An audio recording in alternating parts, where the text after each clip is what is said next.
Philippians 4 through 9.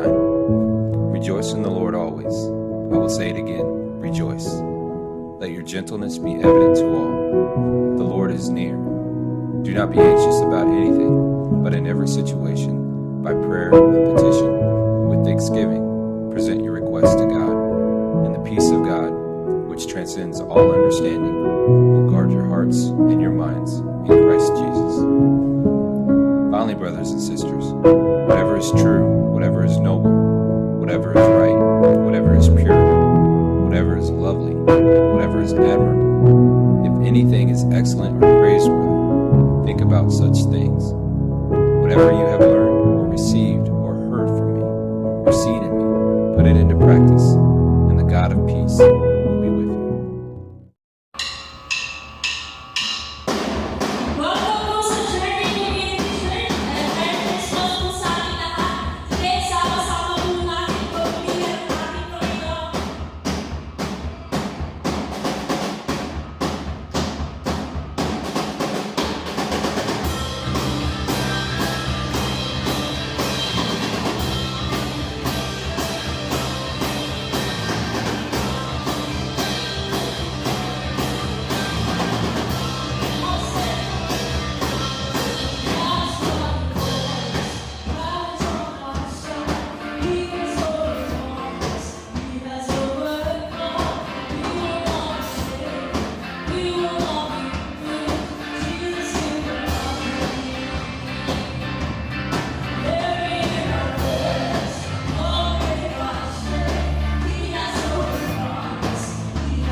reading Matthew chapter 5, verses 14 through 16. You are the light of the world. A city set on a hill cannot be hidden, nor do people light a lamp and put it under a basket, but on a stand, and it gives light to all in the house. In the same way, let your light shine before others, so that they may see your good works and give glory to your Father who is in heaven. Magandang umaga sa inyo lahat mga kapatid. Ngayon po ay Linggo, December 25. At tayo po ay magkakaroon ng live streaming for Sunday service. At ito mga kapatid ay para bigyan natin ng daan ang 24 na kung saan Sabado ay maraming mga kapatiran ang nag-request na palibhasa sila ay puyat. Kailangan po natin ay bigyan sila ng konsiderasyon. At itong December 25, mayroon po tayong Sunday live streaming. Sunday service live streaming.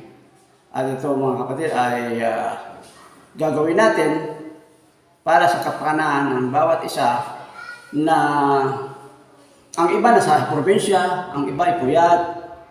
Kung kaya tayo po ay magbabasa ng mga ilang talata na matatagpuan natin sa banal na kasulatan. At ito po mga kapatid ay tungkol sa kay Kristo nung siya ay ipanganak na muli. Ang ating babasahin ay sa Lucas chapter 4 verse 14 hanggang 21. Pakinggan natin mga kapatid.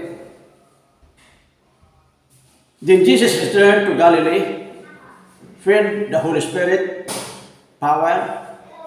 Reports about him spread quickly to the whole region. He taught regularly in the synagogue and was praised by everyone. When he came to the village of Nazareth, his boyhood home, he went as usual to the synagogue on the Sabbath and stood up to read the scripture. The scroll of Isaiah, the prophet, was handed to him. He unrolled the scroll and found the place where this was written.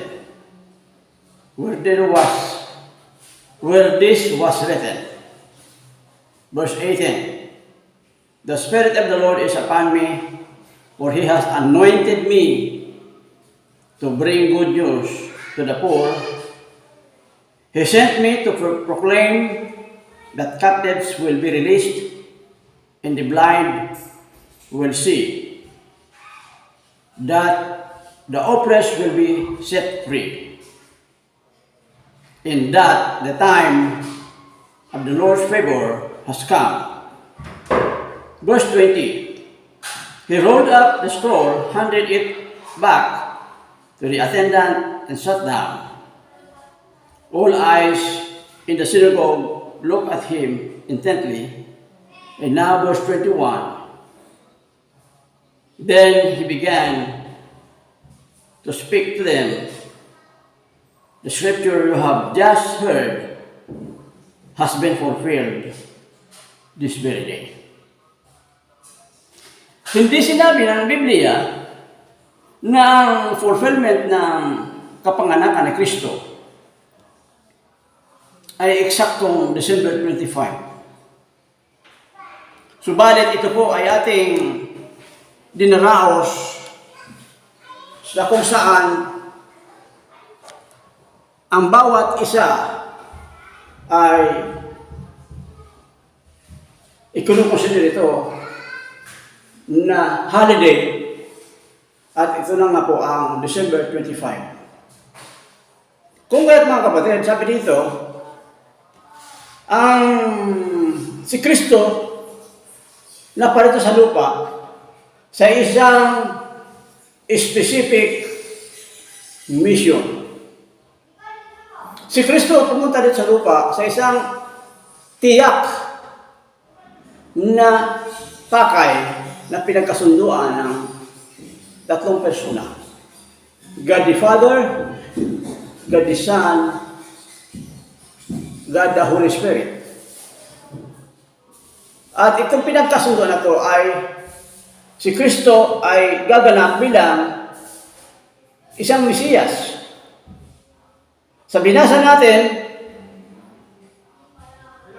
when he came to the village of Nazareth, verse 16, his boyhood home, he went as usual to the synagogue on the Sabbath and stood up to read the scripture.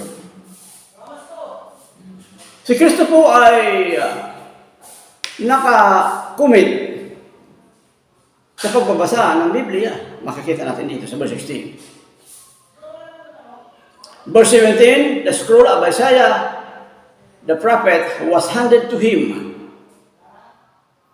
He unrolled the scroll and found a place where this was written. The scripture of the Lord, verse 18, the scripture of the Lord, the Spirit of the Lord is upon me. For he has anointed me to bring good news to the poor. Ang good news, mga kapatid, na sa takdang kapanahunan, si Kristo ay magiging tagapagtubos ng ating mga kasalanan. Ang pagdating ni Kristo dito sa lupa, uulitin ko lamang, ay isang tiyak na misyon ang kanyang gagawin. At walang makagagawa nito maliban siya, sapagkat siya, sabi ng Biblia, sacrificial lamb na walang dungis at walang kasalanan. Kung kaya't sinabi rito sa verse 18, the Spirit of the Lord is upon me, for he has anointed me to bring good news to the poor. Alam niyo, mga kapatid, hindi sinasabi dito na ang good news ay para lamang sa mga mahihirap. Subalit dito sinabi dito to give the good news to the poor. Kapag ka ang isang tao ay poor, may pangangailangan. Mayroon po siyang specific na pangangailangan. Katulad nung sinabi natin nung linggo, tayo po ay ang ating kaaway na walang iba kundi ang dyablo ay pumarito upang pumatay at mag-destroy. Sabi ni Kristo, I have come to give you an abundant life. Si Kristo po ay pumunta rito upang bigyan tayo ng abundant life, ang sabi ng Biblia. Ibig sabihin po, masaganang pamumuhay. At sabi po dito sa verse 19, in that the time of the Lord's favor has come. Ang pabor ng Panginoon dumating sa atin. Kung kaya't, mga kapatid, Jesus came to save those people who will accept or believe His offer of salvation. Alam niyo, mga kapatid, ang offer of salvation by grace. Subalit ito po, mga kapatid, ay kinakailangan tanggapin natin upon realization that we need to be saved. Kung hindi mo ang taong walang pangailangan, ang kanyang hesitation is that to reject. But this offer is spiritual salvation of the soul. Kung kaya si Kristo pumunta dito sa lupa upang bigyan tayo ng kaligtasan. Ang sabi rito sa John chapter 1, verse 1 to 5, in the beginning was the Word, already existed. The Word was with God. In the Word was God. He existed in the beginning with God. God created everything through Him. And nothing was created except through Him. The Word gave life to everything that was created. In His life brought light to everyone. The light shines in the darkness, and the darkness can never extinguish it. Ang liwanag tatalunin ang dilim. Sa buhay ng bawat mananampalataya, kinakailan ma-realize natin na ang dilim sa atin na tayo nananatili sa paggawa ng labag sa paningin ng Panginoon. Kinakailangan po talikdan natin. At kailangan po ay dumating tayo sa pagtanggap sa Panginoong Kristo bilang sarili natin tagapagligtas. Iyan ang sinasabi ng Biblia. At yun ang specific mission ni Kristo. Bigyan ng kaligtasan ang bawat isa. Yung mga tatanggap at maniniwala sa kanyang offer of salvation by grace. It is by grace that we have been saved. It is not on our own good works. It is the grace of God that saved us. But we must accept the grace of God. Iyan ang dapat natin gawin sa buhay na ito, na ang sabi nga sa John chapter 3 verse 6, human can produce only human life, but the Spirit gives birth to spiritual life. Alam niyo mga kapatid, ang spiritual life, hindi po yan sa pamamagitan ng ating physical birth. Nung tayo ipinanganak ng ating mga magulang, kundi po yan ay ibinibigay sa isang mananampalataya, naniniwala, at gusto niyang tanggapin ang kaligtasan na binibigay ng Panginoon. At sabi dito sa John chapter 3 verse 16, For this is how God loved the world. He gave His only begotten Son, His only Son, so that everyone who believes in Him will not perish but have eternal life. Sa lahat na naniniwala kay Kristo, bibigyan, ang sabi dito, bibigyan ng buhay na eternal. Ibig sabihin, mamatay ka man sa mundong ito, God will give you an assurance that God will give you that you have eternal life with Him. Sino nagsasabi na hindi nasitiyak na ang tao ay maliligtas? Itong salitang ito ay tiyak. Binigyan ng Panginoon ng katiyakan. God sent not His Son into the world not to judge the world, but to save the world through Him.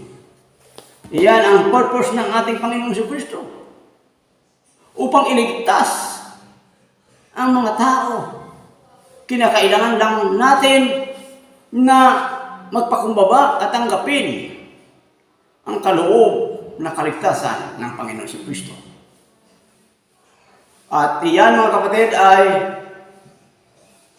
makakamit ng isang tao sa pamamagitan ng kanyang pagtanggap sa Panginoong Kristo. Tanggapin natin na tayo ay mahirap, pauper, sabi sa Biblia. Wala tayong kakayahan. Tayo ay dispalinghado sa buhay na ito, physically, sa mundo ito. Hindi po natin mabigyan ng lugod ang Panginoon. Nang dahil sa paggagawa natin ng kasalanan, naka-incline tayo sa kasalanan, sa lahat ng ating ginagawa at tayo po ay gumagawa ng labag, lumalayo sa Panginoon. Hindi natin ino-honor ang God natin, ang ating Master, kung kaya tayo po ay, ang sabi sa Biblia, ligaw na tupa. Ligaw na tupa. Yan ang isipin natin na tayo ay naliligaw sa ating ginagawang makamundong bagay. Kung kaya't si Kristo ay naparito sa lupa. Alam niyo mga kapatid, si Kristo pumunta sa lupa ng panahon ito na sinasabi nga natin noong December 25. Sa isang ipinanganak po siya sa isang sabsaban. Nangungulugan po na siya ay nagpakumbaba. Sa kabila po siya na siya ay isang Diyos. Nagpakumbaba po siya. Hinubad niya ang kanyang dibinong pagkatao, dibinong nature, ang sabi sa Bible, Ephesians chapter 2, 4 tayo.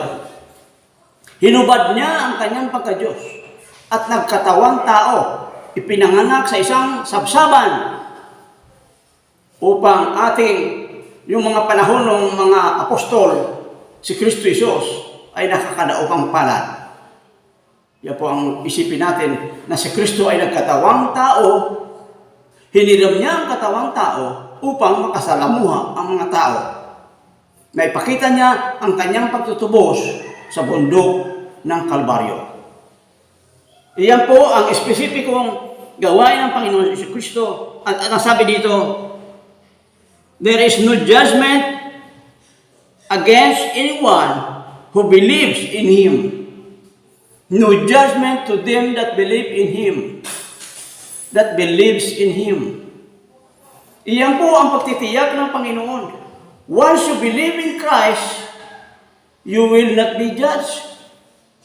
Ang sabi dito, there is no judgment against anyone who believes in Him, but everyone who does not believe in Him has already been judged for not believing in God's one and only Son. Ang offer ng Panginoon nating Diyos ay libre, pero dapat po natin tanggapin si Kristo. Tanggapin po natin ang biyaya upang tayo may panganak ng muli. Ang sabi ni Kristo kay Nicodemus, unless a man be born of water and spirit, he will not see the kingdom of God. Ang kapanganakan sa Espiritu ay katulad po ng iniilahad ng Panginoon na inihalin tulad sa hangin. Ang hangin po ay nararamdaman po natin. Sumasagi sa ating katawan. Nakikita po natin sa mga puno. Pero hindi po natin nakikita ang personahe ng Banal na Espiritu. Ang Banal na Espiritu na umuudyok sa mga mananampalataya na gawin mo ang tama. Galatians chapter 5, verse 21. Siguro sa verse 21. Tingnan po natin ang verse 19.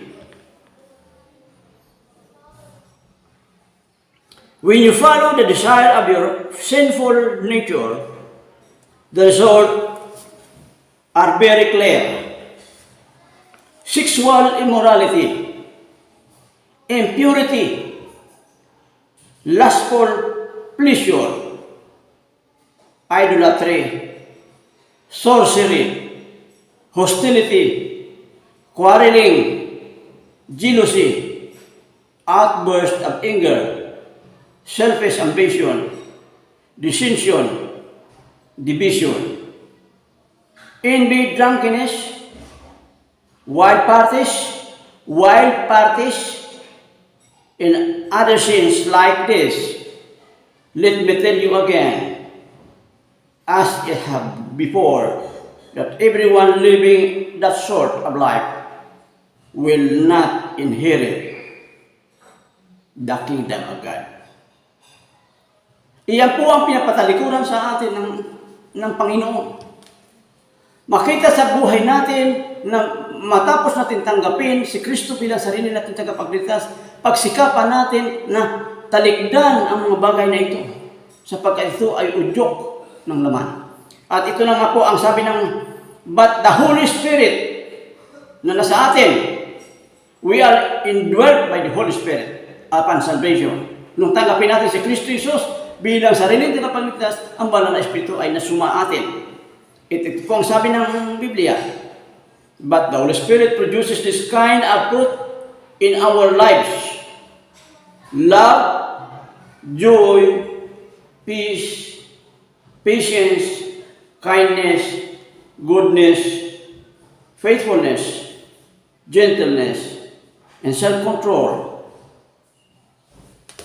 Alam niyo mga kapatid, ang sabi sa Biblia, sa unang Korinto, chapter 5, verse 17.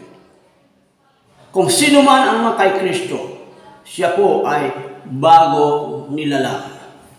Siya po ay binago na ng Panginoon.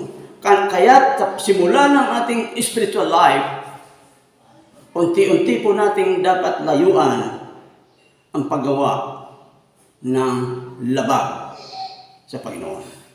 Ang binasa natin sa verse mula sa verse 19, when you follow the desire of your sinful nature. Ang sinful nature po ay equivalent po yan ng banal na espiritu. Ang sinful nature nagdidikta sa atin na gawin ang mali. Ang sabi po rito, sexual immorality, impurity, lustful pleasure, idolatry, sorcery, hostility, quarreling, pag-away-away, jealousy, outburst of anger, selfish ambition, dissension, pagkakababahagi, division, envy, ito pa, mga kapatid, drunkenness, wild parties,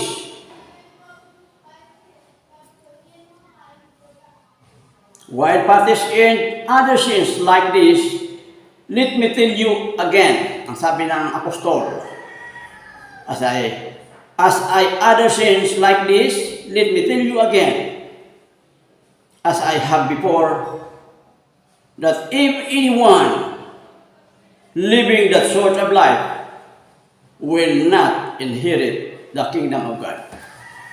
Ang babuhay spiritual ay pinipili po yan.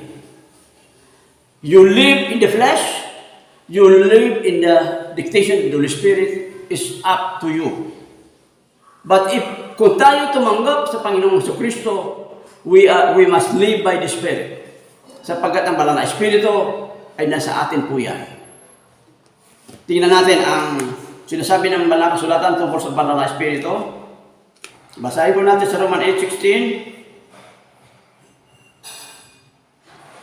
For His Spirit doing with our spirit to affirm that we are God's children. Ang banal na Espiritu sa atin at tayo ay nagbibigay ng affirmation. Tinitiyak natin na tayo ay anak ng Diyos. Sino magsasabi na hindi mo matitiyak na ikaw ay anak ng Diyos? Sinasabi rito, we will affirm.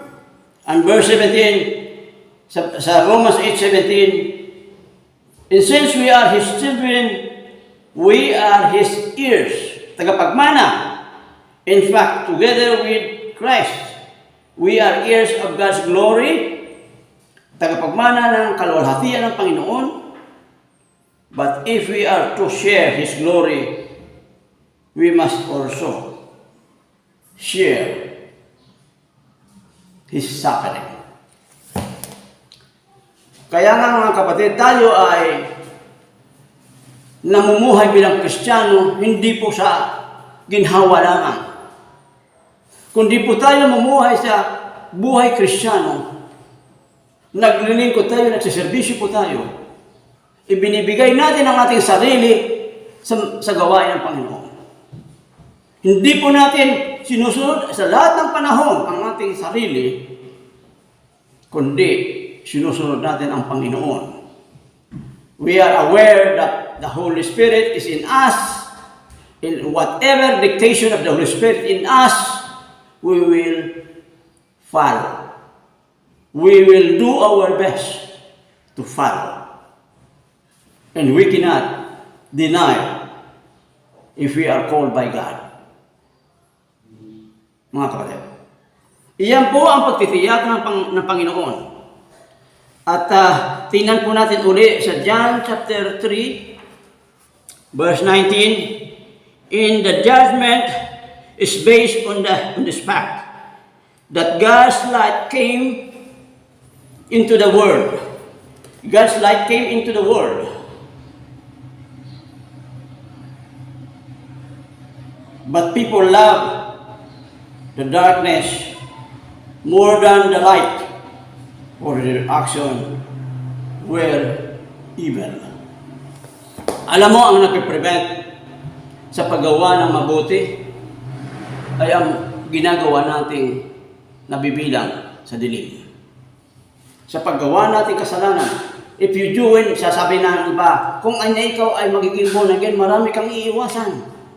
Totoo po yun. Sapagkat po ang buhay espiritual, ang buhay ng kay Kristo, ay dapat po may pagbabago. May pagtalikod sa paggawa ng masama. May pagtalikod sa paggawa ng mga bagay-bagay na katulad ng sinasabi sa sa Galatians chapter 5, verse 18. Lahat ng mga karumalduman sa paningin ng Diyos. Lahat na kontra sa Diyos. Ano doon ang immorality, ang adultery, pagkakabahabahagi, pag-udyok,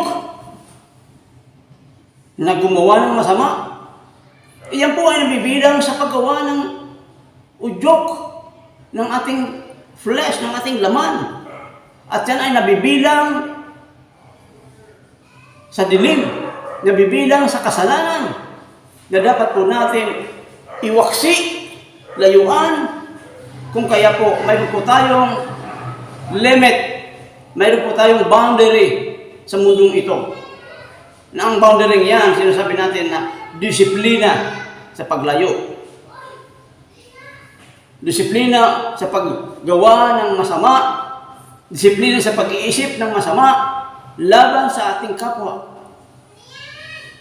Kung kaya't palagi nating alalahanin na si Kristo ay pumarito sa lupa sa isang espesipikong misyon na walang iba kundi bigyan tayo ng pagtutubos. Tinubos niya tayo. Ipinanganak po siya sa isang sabsaban. Sa Judea, ang sabi doon. Nung namatay si Herodes, bumalik po siya sa Huda mula sa Egypt. At namuhay po siya. Pagkatapos ng may panganak si Jesus sa Huda, bumalik po sila sa Nazareth. Ang sabi dito. Bumalik po siya sa kanyang hometown. Sabi dito sa Lucas chapter 4, tingnan ulit natin.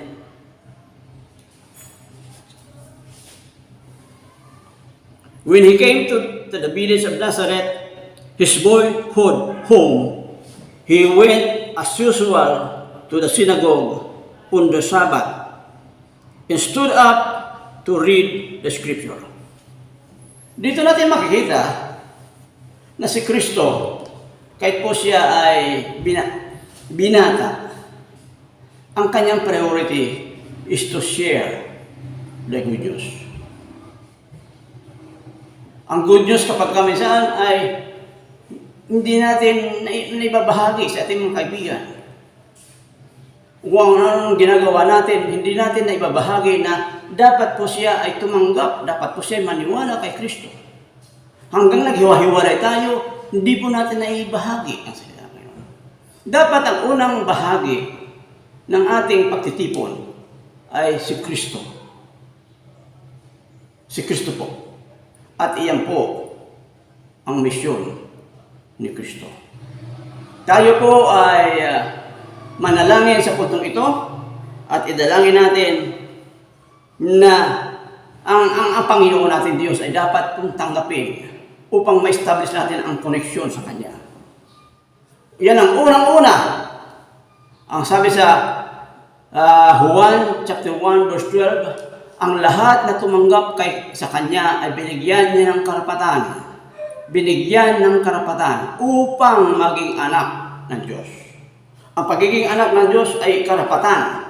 Hindi lang po yan sinasabi, kundi yan po ay ginagawa ng individual na tao upang siya bigyan ng karapatan ng Diyos. Kung ikaw ay tumanggap bilang mananampalataya at itinuring mo ang Panginoon Kristo bilang tagapagligtas, kailangan mo ang tagapagligtas. Ikaw ay binigyan ng karapatan ng Diyos upang maging anak ng Diyos. Mayroon kang karapatan na tumawag ng Amang Diyos. Kaya maraming tao ngayon tumatawag ng Diyos, pero hindi naman po sila binigyan ng karapatan. Hindi po sila binigyan ng karapatan sapagkat po sila ay sabi sa Biblia, natural man. Natural man. Ang natural man po ay namimili, hindi po nakakaunawa ng tunay na paraan ng kaligtasan. Kung kaya't ang December 25 ay celebration ng pagdating ng ating manunubos. Yan po, si Kristo. At dapat po nating isipin, ang sineselebrate naman natin pagdating ng summer ay ang resurrection at ang pagkapako ni Kristo sa krus ng Kalbaryo. Sa summer, yan po ay yung sacrificial work ni Kristo sa krus ng Kalbaryo and the victory when He was resurrected from the grave. Nabuhay siya sa ikatlong araw. Iyan ang sinabi ni Kristo, ang templong ito ay gigibain ninyo. Subalit sa ikatlong araw, ito ay itatayo ko. Iyon ay tumutukoy sa kanyang pagkabuhay na magmuli, resurrection. Na si Kristo ay ilibing ng 3 araw. Subalit sa pangatlong araw, siya ay bumangon at umakyat sa langit. Nakita po siya ng mga alagad na umakyat papuntang langit. Ang sabi ni Kristo, ako'y babalik katulad ng aking pag-akyat, siya ay babalik pababa. Ayan po ang tinatawag nating rapture. So mga kapatid, dito tayo magtatapos sa paanyayang ito. Kung nais natin makasama sa mga anak ni Kristo sa kanyang pagbabalik sa rapture, tayo po ay kailangan mayroon koneksyon kay Kristo. Kailangan po tayo ay maituring, ma-authorize na anak ng Diyos upang tayo ay maging kasama ni Kristo sa kanyang pagbabalik. Sabi sa Juan 14:6, ako'y babalik kapag nakahanda na ang lahat, ako'y babalik sa lupa at kukunin ko kayo. At kung saan ako, nandoon din kayo. Tingnan natin sa John chapter 14, verse 6. Ito lang ang panghuli nating talata. Ni Kristo, Jesus told him, verse 6, 14:6, John chapter 14, verse 6, I am the way, the truth, and the life. No one can come to the Father except through me. If you had really known me, you would know my Father is. From now on, you do know Him and have seen Him. Ang nakakita kay Kristo ng personal, nakita na ang Ama. Tayo ng mga mananampalataya sa ngayon, tinutularan natin ang lakad ni Kristo. Tinutularan natin ang mga gawi-gawi ni Kristo sa udyok ng banal na Espiritu. Ang una nga diyan ay paglayo sa dati nating mga ginagawa. Validation ng ating patutuo bilang anak ng Diyos. Sabi dito, sa verse 7, if you had really known me, you would know my Father is. From now on, you do know Him and have seen Him. Nakita nila si Kristo at yun ay pagpapatulan ni Kristo na siya po ay sinugo ng kanyang Ama. Napagkasunduan nila, ang tawag diyan ay mayroon po silang pag-uusap na tatlo. God the Father, God the Son, God the Holy Spirit. Yung tinatawag nating konferensya, eternal conference in heaven. And then sabi niya sa verse 8, then Philip said, Lord, show us the Father, and we will be satisfied. Ito lang po natin, i-review lang po natin, ang specific mission ni Kristo, number 1, preach the good news to the poor. Number 2, heal the broken-hearted. Number 3, bring deliverance to the captives. Yan po ang sabi sa Lucas chapter 4. Number 4, give sight to the blind. Bring liberty to the oppressed. Binigyan po tayo ng kalayaan dahil po tayo nakakulong sa kasalanan. Iyan po ang binasa po natin sa bahaging ito ng talata ng Biblia. Yung Lucas chapter 4 verse 16 to 21. At iyan po ang mensahe ng ating Panginoong Kristo. Ipinaparating niya na siya ay pumarito sa lupa. Ipinapaalala niya sa atin sa tuwing Disyembre. Paano ba natin isin-celebrate ang December?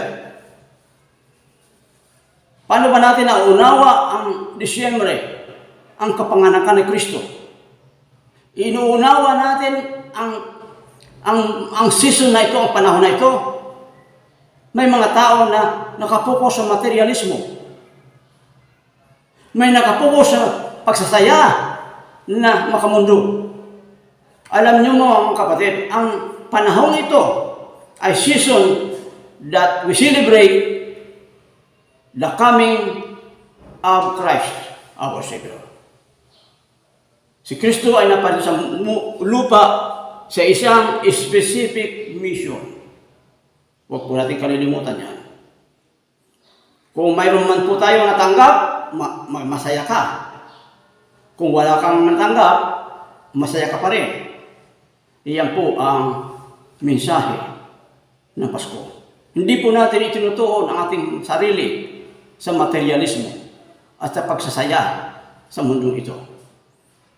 Tayo po ay manalangin, mga kapatid.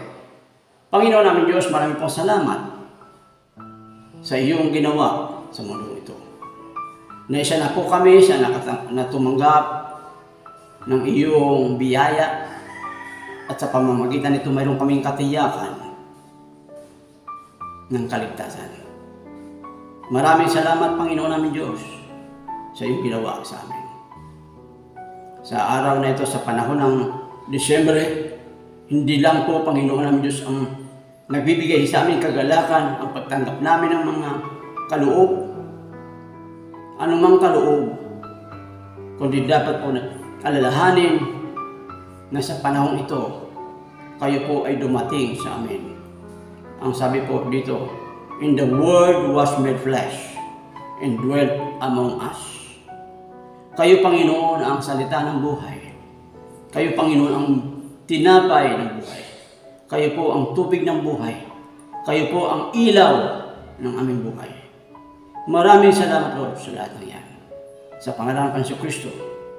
Amen. Good morning po ulit sa ating lahat and Merry Christmas po.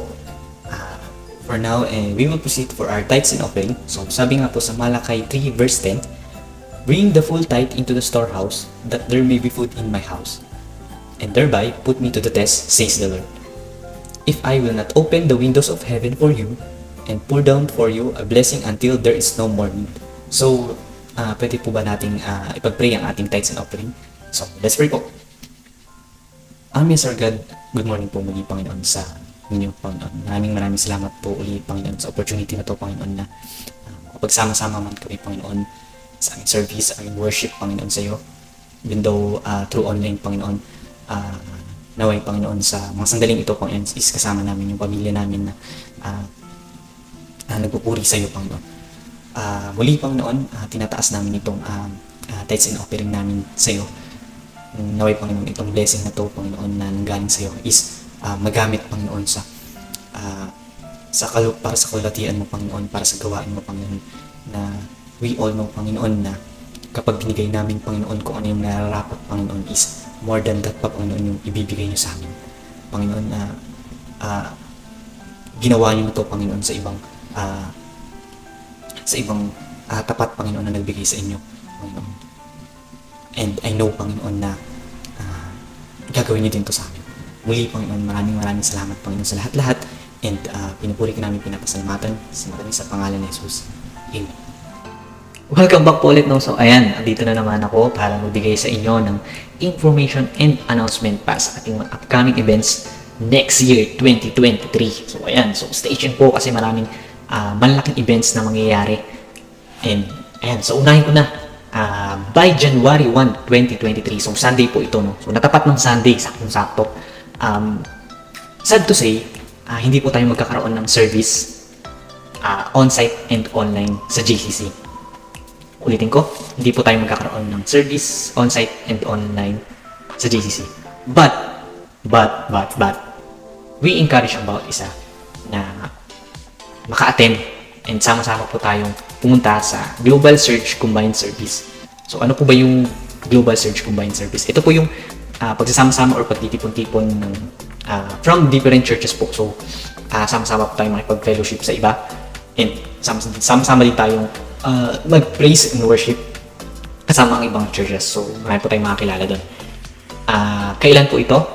Inuulitin ko, January 1 po ito, no? Same day at 4 p.m. po. So, start po ang program ng exactly 4 p.m. So, kung nakangamba ka or naisip mo na mahirap magpunta doon, so, huwag kayong mag-alala. We offer po na magkita-kita po tayo sa Shopwise, Green Shopwise po, kung alam niyo yan, sa Antipolo. Ayan, so, sa tapat ng Red Ribbon, we encourage na sama-sama po tayong pumunta doon. Saan? O, diba? Munti ko lang makalimutan kung saan. Saan po? Sa Pasig. So, alam niyo to or kung napuntahan niyo na. So, sa Tanghalang Pasigayan niyo po. No? So, kung alam mo yung papunta doon or kung malapit ka man doon, we encourage na pumunta ka na doon. Or kung wala kang kasabay, so, yun yung katulad na sinabi ko kanina, Greenwich Shopwise, so, sa tapat ng Red Ribbon is sabay-sabay po tayong pumunta doon. Para doon sa January 1, ayan. So, please screenshot po ito. Ayan, para sa ating detailed na information. Kailan po ba ang balik natin sa JCC? So, kasi this week and sa following week, hindi po muna tayo makapunta sa JCC kasi natapat po ng Sunday, January 1 and December 20. So, ito nga po nangyari ngayon. Babalik po tayo ng church by January 8, 2023 na po. So, ayan. So, i-mark nyo na po sa calendar nyo o i-alarm nyo na sa cellphone nyo. So, January 8 na po ang balik natin para makapagsama-sama tayo on-site and online. So, and also, para sa ating small group and discipleship. So, we continue to encourage about isa na kung hindi ka pa part ng small group ng JCC. And so, meron po kaming in-offer sa inyo na small group from different locations. So, meron tayong botong, meron tayong pastry, even sa church. So, may small group din po tayo dyan. Kung gusto mo ng maki-vibe, maki-food trip, and also may pagkwentuhan about sa buhay personal mo. Ayan. So, encourage about isa na sumali sa aming small group. So, tara na. And also, para sa ating mga gustong maging part ng discipleship group. So, we offer din na kung gusto mong mas lumalim pa ang pagkakilala mo sa Panginoon and lumalim pa ang pagkakaunawa mo sa Bible. Ayan. So, encourage na maging part ng aming discipleship group. So, para sa mga susunod na announcement, no, kindly comment down below, ayan, sa ating comment section, kung gusto mo maging part ng discipleship and events, maging part ng small group natin. Ayan, para ma-reach out ka po namin. And kung nahiya ka man mag-comment, pwede mo i-PM yung nag-invite sa'yo or nagpakilala sa'yo ng JCC. Pwede mo siyang i-PM and para malaman namin and para ma-reach out ka na. So, small group discipleship. Next, sa ating weekly prayer meeting. So, since pandemic po is walang palya ang pagpe-pray natin sa prayer request ng bawat isa. So, we encourage ang bawat isa na mag-send ng kanilang prayer request. Kindly PMs Kuya RJ, ayan, or comment down below. Comment down below ang prayer para ma-reach out ka namin kung may gusto kang ipag-pray. May mga taong willing na ipag-pray yung mga prayer request mo. So, every Thursday po ito, 7:30 PM, live po by Facebook page ng JCC. So, yun lamang po, and stay tuned po, and also kindly like our page, JCC, Facebook page, and para kung gusto mong maging updated sa mga mangyayaring events pa next year, ayan, so doon po namin ipopost. So, yun lamang po, and Merry Christmas bawat isa. Merry Christmas po. Namamas ko po. Joke lang. Kita-kits po, January 8, 2023. See you next year. God bless po.